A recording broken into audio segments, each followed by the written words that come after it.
सकल्यान गुणार्णवश Vande गुरश्री चरणारविन्दम्।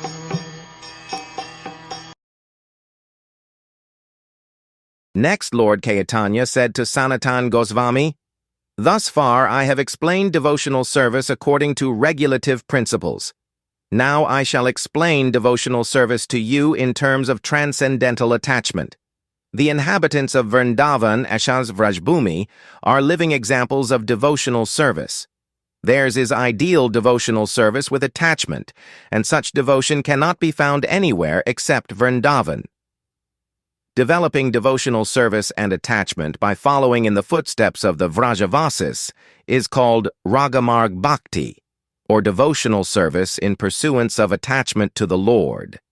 According to the Bhakti Rasamrta Sindhu, the ecstatic attachment for the Lord experienced in the course of the devotional service that is natural for the devotee is called raga, or transcendental attachment. The devotional service discharged with such deep attachment and with consequent deep absorption in the object of love is called ragatmika. Examples of such devotional service can be seen in the activities of the residents of Vrajbhumi. One who becomes attracted to Krishna by hearing of such attachment is certainly very fortunate. When one becomes deeply affected by the devotion of the residents of Vrajbhumi and tries to follow in their footsteps, he does not care for the restrictions or regulations of the revealed scriptures. This is characteristic of one discharging raga bhakti. Devotional service with attachment is natural, and one who has been attracted by it does not care for any arguments against his conviction, even though such arguments may be presented according to scriptural injunctions. The natural inclination to devotional service with attachment is also based on scriptural injunction, and thus one who has attachment for such devotional service is not required to give it up simply on the strength of scriptural argument. In this connection, we should note that the class of so-called devotees, known as prakrta sahajiyas, follow their own concocted ideas and, representing themselves as Krishna and Radha, indulge in debauchery. Such devotional service with attachment is false, and those so engaged are actually gliding down a hellish path. This is not the standard of ragatmika bhakti or devotional service with attachment. The prakrta sahajiya community is actually cheated and very unfortunate. Devotional service with attachment can be executed in two ways, externally and internally. Externally, the devotee strictly follows the regulative principles, beginning with chanting and hearing, while internally he thinks of the attachment which attracts him to serve the Supreme Lord. Indeed, he always thinks of his special devotional service and attachment. Such a real devotee's attachment does not violate the regulative principles of devotional service, and he adheres to them strictly, yet within his mind he always thinks of his particular attachment. All the inhabitants of Vrajbhumi are very dear to Krishna. A devotee selects one of them and follows in his footsteps in order to be successful in his own devotional service. A pure devotee discharging devotional service with attachment always follows in the footsteps of a personality of Vrajabhumi. It is advised in the Bhakti Rasamrta Sindhu that such a pure devotee should always remember the activities of a particular inhabitant of Vraja, even though he is not able to live in Vraja. In this way, he can always think of Vraja. Such confidential devotees are divided into several categories. Some of them are servants, some are friends, some are parents, and some are conjugal lovers. In devotional service with attachment, one has to follow a particular type of devotee of Vrajbhumi. In Srimad Bhagavatam, the Lord says, the word matpara is used only to refer to persons who are satisfied with the idea of becoming my adherents alone.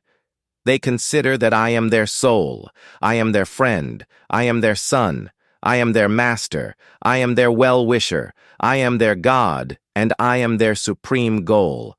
My dear mother, time does not act on such devotees.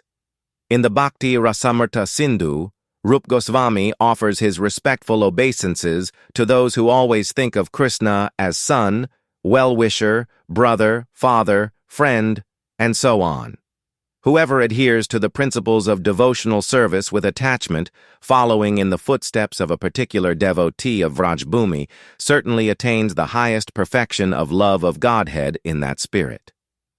There are two characteristics by which the seeds of love of Godhead can develop, and these are known as rati, or attachment, and bhava, the condition immediately preceding love of Godhead.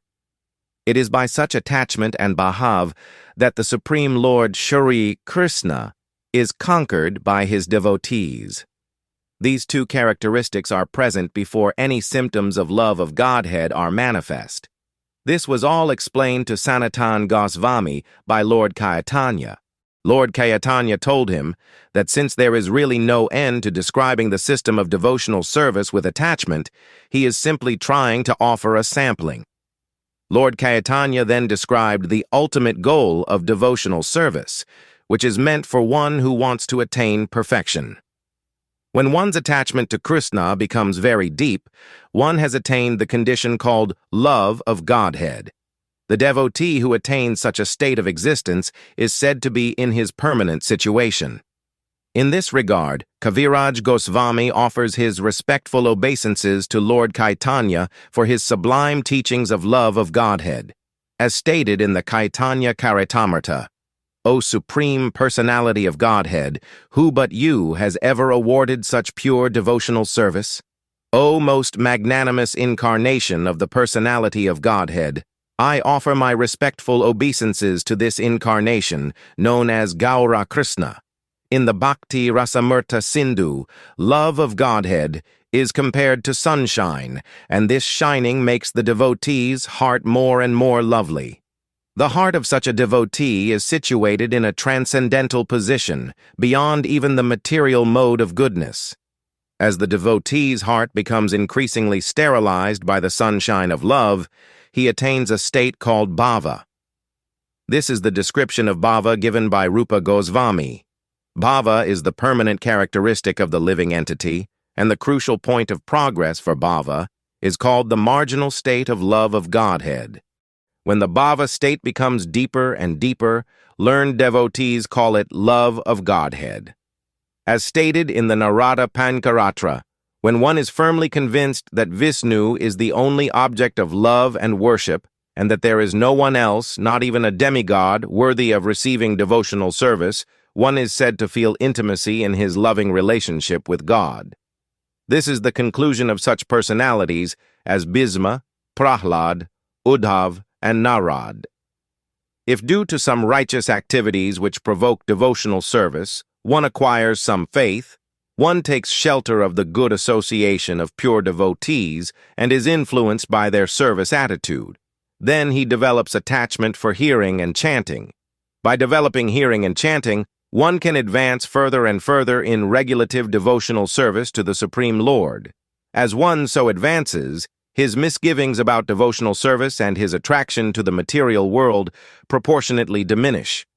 By advancing in hearing and chanting, a devotee becomes more firmly fixed in his faith.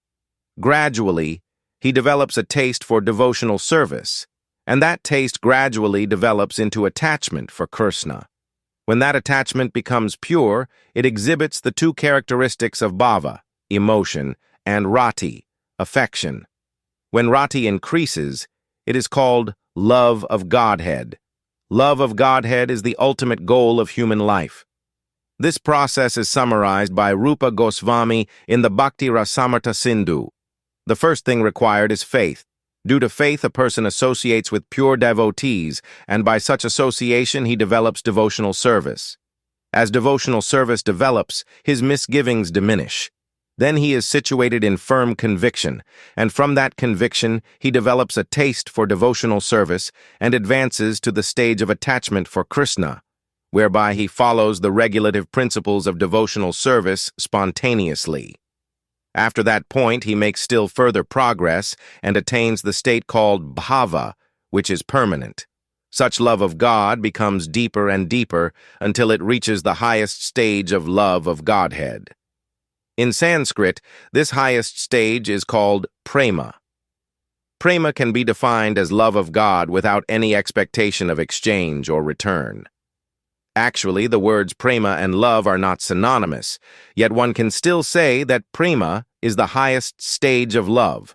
One who has attained prema is the most perfect human being. Srimad Bhagavatam confirms this statement.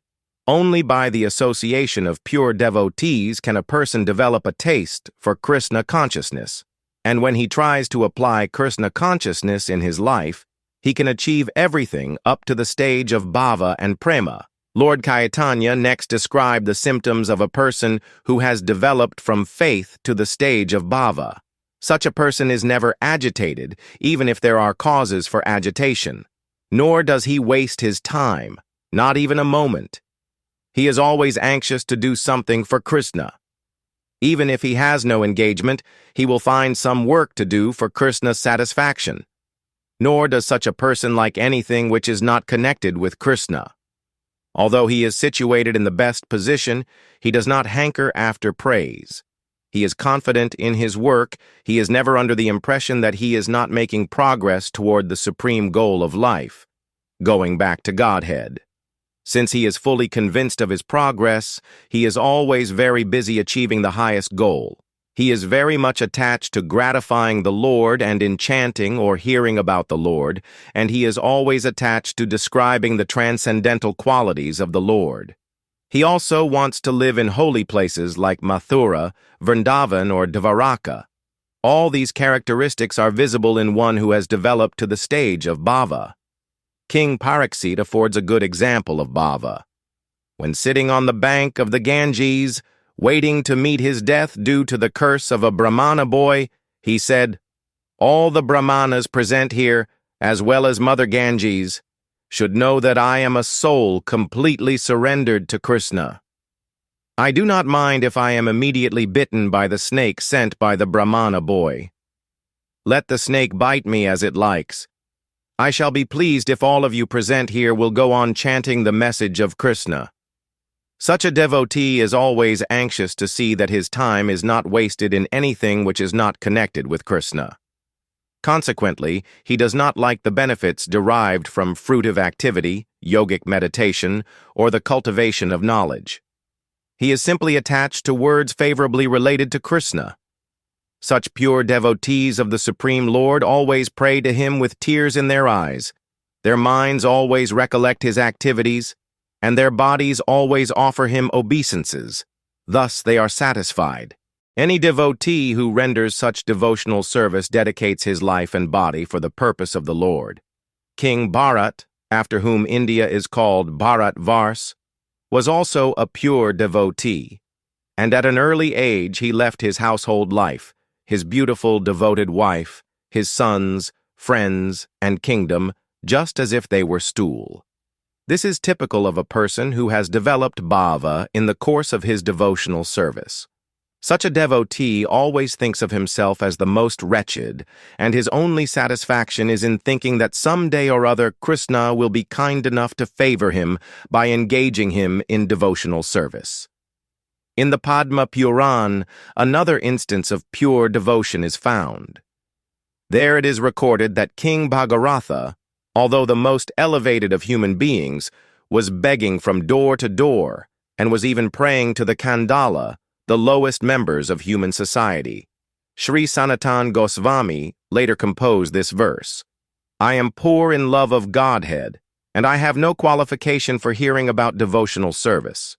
Nor do I have any understanding of the science of devotional service, nor any cultivation of knowledge, nor any righteous activities to my credit. Nor am I born in a high family. Nonetheless, O darling of the damsels of Raj, I still maintain a hope of achieving you, and this hope is always disturbing me." A devotee who is touched deeply by such a strong desire always chants Hare Krishna, Krishna Krishna, Hare Hare, Hare Rama, Rama Rama, Hare Hare. In this regard, the following verse by Bilvamangala appears in the Krishna Karnamarta. O Krishna, O flute player, the beauty of your boyhood activities is very wonderful in this world. You know the agitation of my mind, and I know what you are. No one knows how confidential our relationship is. Although my eyes are anxious to see your face, I cannot see you. Please let me know what to do. A similar passage appears in the Bhakti Rasamrita Sindhu, in which Rupa Goswami states, "O Govinda." This young girl with tears in her eyes is crying in a sweet voice, chanting your glories. Such pure devotees are always anxious to describe the glories of Krishna and to live in a place where he exhibited his pastimes. A similar verse appears again in the Krishna Karnamrita. The body of Krishna is so nice, and his face is so beautiful. Everything about him is simply sweet and fragrant. And in the Bhakti Rasamrita Sindhu, O lotus-eyed one, when will I be able to always chant your holy name, and being inspired by that chanting, when will I be able to dance on the banks of the Yamuna? In this way, Lord Chaitanya described to Sanatana Goswami the symptoms of the bhava stage of devotional service. Lord Chaitanya next described the symptoms of actual love for Krishna. He said that no one can understand the words, activities, or symptoms of a person who has developed love of Krishna. Even if one is very learned, it is very difficult to understand a pure devotee in the stage of love of God. This is confirmed in the Bhakti Rasamrita Sindhu. When a person engaged in devotional service in love of God sings the glories of the Supreme Lord, his heart melts. Because the Lord is very dear to him, when he glorifies the Lord's name, fame, and so on, he becomes almost like an insane man, and in that condition he sometimes laughs, sometimes cries, and sometimes dances.